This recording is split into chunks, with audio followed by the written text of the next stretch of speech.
The super child stands apart from the rest of us. Whether it be a highly accomplished ballerina at the age of 14 or a 13-year-old computer genius, super children are somehow different. To some, the secret rests in the deepest recesses of the human brain. Yet there are methods already known which can reshape the minds of children. Where's the bullfrog? Can you touch the bullfrog for Mommy? This normal 18-month-old baby has a 10,000-word vocabulary. Okay, good. Is it possible that more such super children can be created?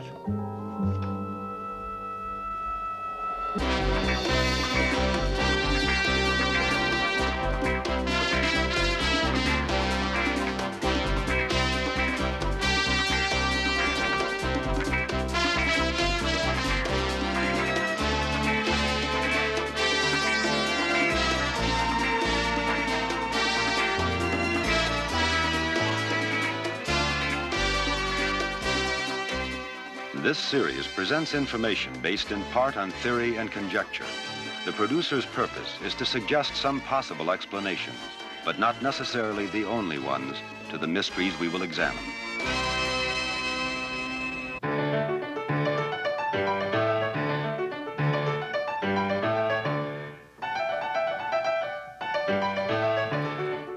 What is a child prodigy? Leslie Ann Copes is just such a genius.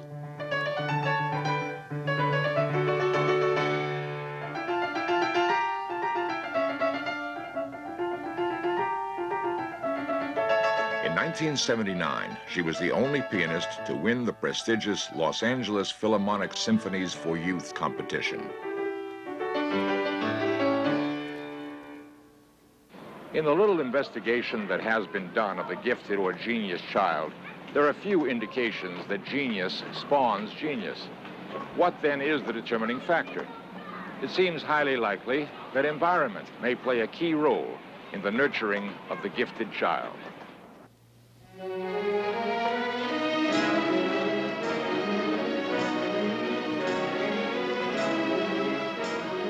Melissa Allen, at 14, is considered by some at the American Ballet Theater to potentially be one of the prima ballerinas in America.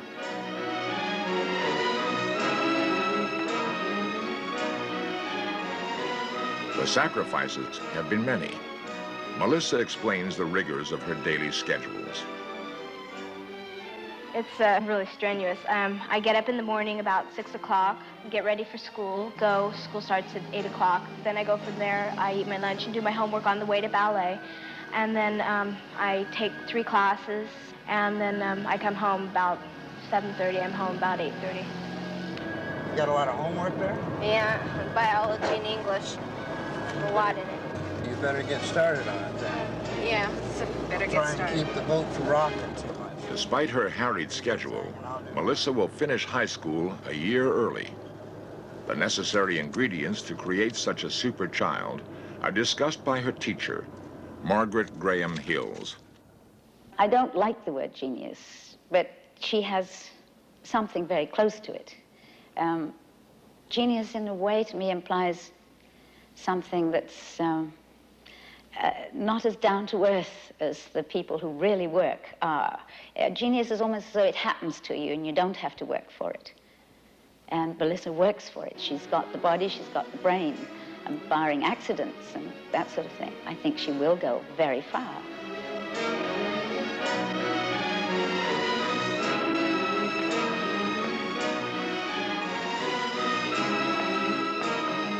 Because of her outstanding potential, Melissa is expected to work with the American Ballet Theater in New York within a year.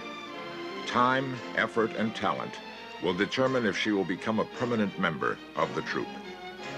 There's many instances that I feel like I'm a gifted child. And it's not an ego, it's just being proud that you know that you can do something other people can't. The work is worth 1,000 times more than you put out. It gives you a feeling of satisfaction knowing that you've done it.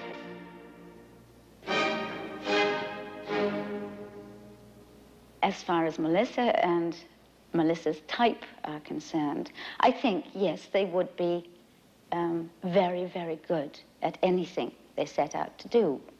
The brain is essential. If people say, well, you know, she's no good for anything, let her be a ballet dancer. Doesn't work. The brain's got to be absolutely first class. The abilities of Leslie and other such super children have just begun to motivate scientists to investigate the source of their talent. No organism is as mystifying as the human brain. Its complicated methods of relaying messages are beginning to be understood. For Leslie to play with her precision, electrochemical impulses must be relayed to her fingers at a speed of 120 miles per second. These impulses probably emanate from this illuminated section. The area that responds to melody and tone may also be more highly developed. This alone, however, does not fully explain her genius capabilities.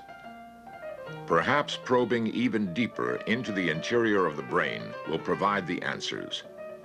Marilyn Ferguson, editor of Brain Mind Bulletin.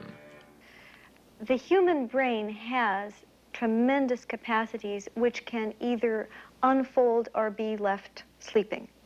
And we all have the brain that we need right now to learn anything we want to know. The capacity has always been there. I don't think it's a matter of some sudden evolution that is going to change things. It's just that the tool we've always had is there, and we are only recently discovering that it is. Perhaps each of these children possess within his or her brain abilities associated with Da Vinci, Mozart, or Michelangelo. Are we simply wasting our children's minds? Our whole educational system, and in many ways our whole culture, has valued only one half of human intelligence, one aspect of human intelligence. In the current parlance, this is referred to as left brain intelligence, which means the left half of the brain tends to specialize in analytical learning, into breaking things into their parts. The right hemisphere, on the other hand, tries to see patterns and see things as a whole. And it's more artistic, in a sense more aesthetic, musical, more sexual, more closely related to our dreams, and in many ways a quicker learner. And now what's happening is educators all over the country are going to courses called Teaching Both Halves of the Brain, Educating Both Halves of the Brain, and beginning to appreciate the fact that whole brain learning is what really unlocks our hidden talents, our hidden genius, and our hidden understanding. One of the few schools to stress nurturing the whole child is the Merman School in Los Angeles. The school is restricted to children of IQs over 140. Nevertheless, they are taught to be well-rounded individuals. Teachers strongly encourage their students to be intimately in touch with the world around them. Discussions range from topics such as the recycling of industrial resources to the preservation of wildlife. Animals, okay. What else? If you had an aluminum recycling center, they would recycle it and melt down the aluminum to make new cans. Also, aluminum is a finite resource of the earth, and will run out someday if we don't recycle it and keep using it. What else, Matt?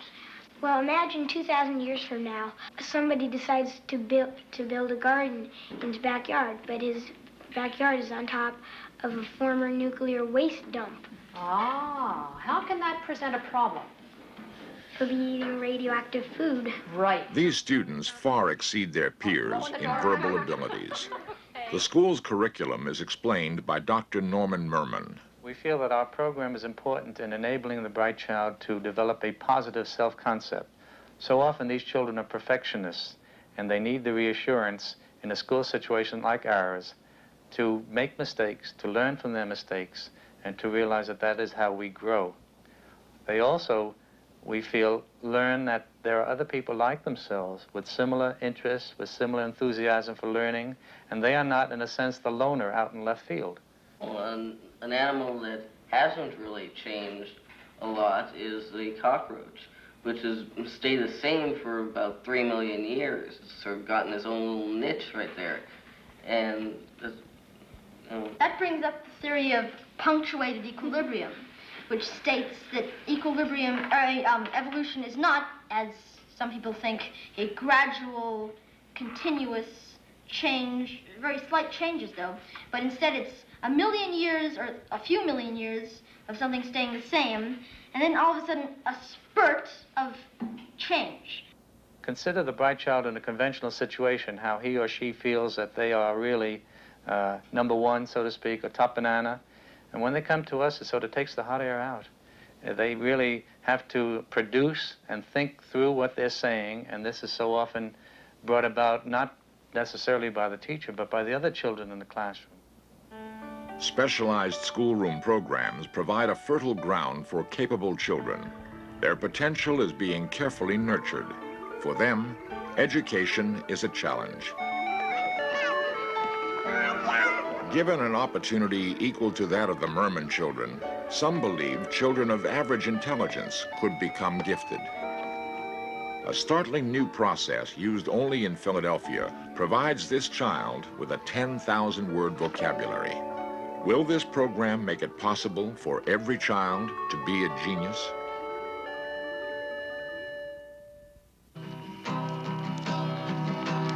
Kumbaya, Lord, kumbaya, kumbaya. Every summer, over 4 million children attend camp in America. Someone's laughing. They enjoy the usual pleasures of nights around the campfire. They spend lazy days exploring nature from horseback. Camp Rancho Oso, near Santa Barbara, California, is like no other in the country. While it is different, the young campers are just regular kids. Camp founder Dennison Bollet. Basically, the kids that come to this camp come from all over the country and indeed all over the world. And they're basically a very normal kid. What they're here to do is to build very specialized, unique vocabulary that's known only to the computer, and therefore they can use the computer as a tool to work for them. Print a segment string out of that so that eventually you wind up with the words computer camp written on one line. Okay, are there any questions? Yeah. It isn't working on the APF. How can we get it to work? See, every different home computer has a little bit different syntax in order to perform the same function. The interaction amongst the kids is fantastic. They all teach each other the skills. So it's like you work with one person and you show them how to do it. Pretty soon, 5 minutes later, you'll see them showing a friend how to do it. And it passes on incredibly quickly how to program the computer. So they teach each other. It's fantastic. A normal program at the camp here would consist of spending several hours on the computers, getting in various facets of learning about how to use computers and interacting with them. And the rest of the time is spent in a very well-rounded activities. They go horseback riding, and they go swimming, and they play tennis and go hiking, and they're really normal kids having a normal time. And what we've done is integrate into that a way to learn to use a new tool, the computer. You can start, like I said, you can start at line 500. With the knowledge these children now possess, one young man was able to create a computer program to catalog his lawyer father's personal injury cases and antique collection. Another plans a program to analyze his parents' stock purchases.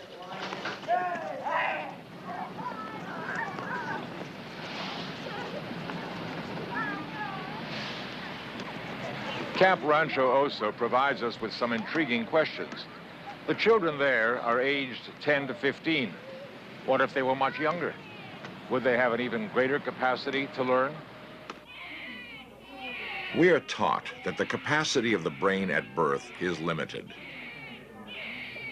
Parents may hold the key to actually expanding their children's intelligence. In a sense, the teaching, if we want to use that term, involves stimulating children, answering their questions, talking to them when they're very tiny. The capacity that is there in the average child it dwarfs what we think children can do. And we're just now becoming aware of that. Every normal, that is not brain damaged, baby who is born has the capacity to be what we think of as intellectually gifted. At the Institutes for the Achievement of Human Potential in Philadelphia, children like Sean Katz and his sister Brandy are part of a unique program. Contrary to most school traditions, mothers such as Joan Katz actually enroll along with their children in the Institute. There, they learn how to expand their youngsters' intelligence. Institute founder Glenn Doman. Well, first of all, most professionals have an unspoken law that says that all mothers are idiots and they have no truth in them. And nobody talks to mothers, and God knows nobody listens to them. Well, that's nonsense. Mothers know more about their kids than anybody in the whole world knows about them, and they are superb teachers. Mothers are the best teachers the world has ever seen. All we do is teach mothers, and all the things that happen. The paralyzed kids who walk and run and jump, the blind kids who read, the deaf kids who read, that's all done by mothers. And so teaching their children things such as Japanese or violin or history is a cinch for mothers. Christine Hagg and her daughter Tegan. Tegan was started on the program at birth, the first day of her life. And what we did with her initially was just give her visual, auditory, and tactile stimulation at a very low level. We shone lights in her eyes. We showed her very large outline pictures. We did lots of talking, lots of music, lots of auditory, lots of good touching. And we've done program with Tegan pretty much every day of her life. For tiny children, learning is a survival skill. And they believe that, well, they'd rather learn, eat, they'd rather learn than play games, they'd rather learn than do anything. They think it's a great joy. And in the first 6 years of life, when tiny children can take in any kind of information, to read, to speak 3 languages, to have perfect pitch, to play the violin, in those years of life, we're treating children as if they were little nitwits, making little toys out of them, and it's such a shame. Nature builds in every newborn baby an absolute rage to learn. They want to learn about everything in the world, and right now, at this instant. And the brain grows by use. Therefore, we simply feed that famine for information. Here's Edgar Degas at the Milners. The Starry Night, Vincent van Gogh. Pablo Picasso, the painter and model. This information in the beginning we call bits of intelligence. Let's say photographs of the presidents of the United States. And that has to be 3 requirements, each of these pieces of intelligence. It has to be discrete, it has to be precise, and non-ambiguous. And they simply say, this is Zachary Taylor. Here we have Abraham Lincoln. And with some paintings, here's The Breakfast Room by Pierre Bonnard. And here we have some frogs. We've got a bullfrog and a pickerel frog. Tegan's seen approximately 10,000 bits now, including her language bits, her different languages that she knows, the music bits that we're doing, art bits, bits in every category, from science to art. Okay. Hey, Tegan, I've got a bullfrog. Where's the bullfrog? Come here, darling. Come get it. That's right. The bullfrog. Ribbit. Right. Good girl. That's it. Very good. Okay, that's the bullfrog. Wonderful. Okay, I'll put that in your pile. That's excellent. And you know what we've got here? I've got a Vincent van Gogh. Where's Vincent van Gogh, The Starry Night? While Tegan at times seems disinterested in her lessons, she has a 70% success rate when identifying her flashcards. Put it in your pile over here. Put it in your pile and do some more presidents, okay? Good girl. Okay. Look who I've got. Tegan. That's good. Okay, I've got Abraham Lincoln, Tegan. Can you find Abraham Lincoln? Which one is Abe? Honest Abe? Tegan. How is it that Tegan has such advanced visual recognition skills and yet is still in early stages of baby talk? Where is he? That's right. You want to touch Abraham for Mommy? Yeah. Okay, go ahead. Thank you. That's a good girl. Very good. Okay, excellent. Put him in your pile. Okay, you want to see one more? Okay, let's see. How about another frog? Another frog for you? Oh, I've got an eastern gray tree frog. Which one is the eastern gray tree frog? Eastern gray tree frog! Right! Good girl. Very good. Okay, put it in your pile, please. Put it in your pile. That's a good girl. That's wonderful. It is easier to teach a 1-year-old to read than it is to teach a 7-year-old. That's why the schools all flop. It's easier to teach a 1-year-old mathematics than it is to teach a 7-year-old. It's easier to teach a 1-year-old absolutely anything that you can present in an honest and factual way than it is to teach a 7-year-old. So parents simply give them accurate information with love and respect. While Tegan is obviously successful, years of study have even more outstanding results. Sean, age 7, Fumio, age 5, and Brandy, age 5, can not only recite Japanese songs or rhymes, but can fluently communicate in Japanese with one another. This feat alone may seem outstanding. Each equally excels at reading and explaining Shakespeare, and all are learning to be expert gymnasts. For Dr. Doman, there is no question that his program works. It remains for the rest of the educational community, however, to judge whether his techniques can create geniuses out of all children.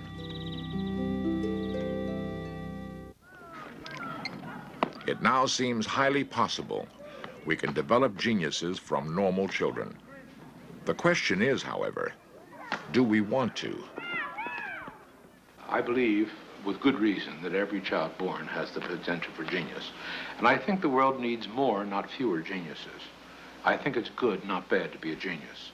And I wish we had dozens and dozens and dozens of them. And I think we're wasting our children's brains at a prodigious rate, and the world would be infinitely better off, and I'd feel a lot safer if there were more geniuses, and every child has that potential if parents wish it.